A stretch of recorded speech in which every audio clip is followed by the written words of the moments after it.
couch. I have to tell you real fast about your Hallmark movie. I was home Christmas, and we cook and have those Hallmark movies running, and I wasn't paying attention, and I heard this little voice, and I said, that's more Southern than me. Who is that? And my sister said, that's Kellie Pickler. I said, oh, I love her. I love her. We might be kin. I think, yeah. Yeah. Now, you were part of Will and Grace for 6 seasons. Were you surprised when they asked you to come back?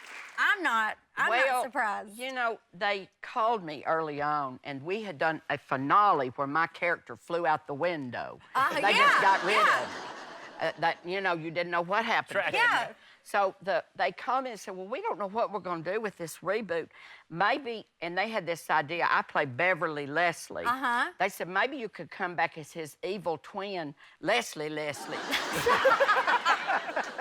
But I said, I don't know, but then they just got rid of the finale, and they said, let's just pick up where we left off, and we have, you know, just picked up. I love the show. I mean, you've been in so many iconic roles, but I grew up with you in a completely different aspect. And it's every sleepover any friend ever had, we went right to Blockbuster, and we rented... Ski Patrol. Yes, we did.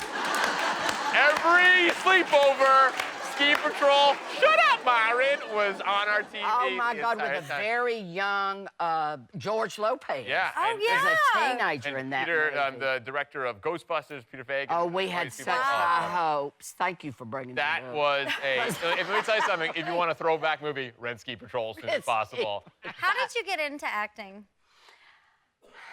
I exercised racehorses for a living for years. I wanted to be a jockey, and that didn't quite work out. And so I went back to school, and everybody said to me, now take that intro to theater class. That's your arts elective. Get it out of the way. I wasn't in, you know, theater in high school, anything. That's surprising. Well, now I was funny, but it's to keep the bullies at bay. That's how I was real funny. But you're always animated. And so I went to this class, and I got up, and we did improvisations. And I went that afternoon to the head of the theater department. I said, this is what I want to do. And he said, well, first off, Mr. Jordan, you need to learn to pronounce, because I said, I won't be in the theater. He said, it's theater. Only 2 syllables in there. It's not theater. I like to add syllables, too. Me too. You guys have a lot of time on your hands. But I got on a bus. I got a degree. This is a true story. In 1982, my degree in theater, $1,200 that Mama sewed into my underpants. $1,200. Oh, my. $1,200 was a fortune back there. I'd saved it, waiting tables. And I didn't even live at home. I was supporting myself. I don't know how I did it. But I had $1,200, and I had a tiny suitcase and a dream. And I took a bus from Chattanooga, Tennessee to Hollywood. And I got And that's a long bus ride. All you really need is a dream. A dream, and you know, it's slow burning, because I won that Emmy for Will and Grace. See how I got that in? Yeah. I won that Emmy for Will and Grace. Almost 25 years to the day I arrived. So wild. So was it a struggle for you in LA? Because I feel like you fit a niche of a specific role. Well, you know, early on, it was, the year I got to Hollywood was the same year this woman in this commercial out of Chicago said, where's the beef? Little old lady. Yes. Well, that director, Joe Settlemeyer, ushered in this whole new era where they wanted comedy. And all of a sudden, I was like Flo.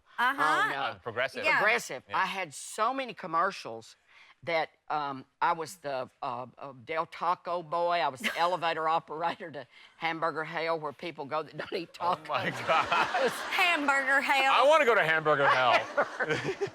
But anyway, and then, you know, I decided that I needed to get maybe into TV more. Yeah.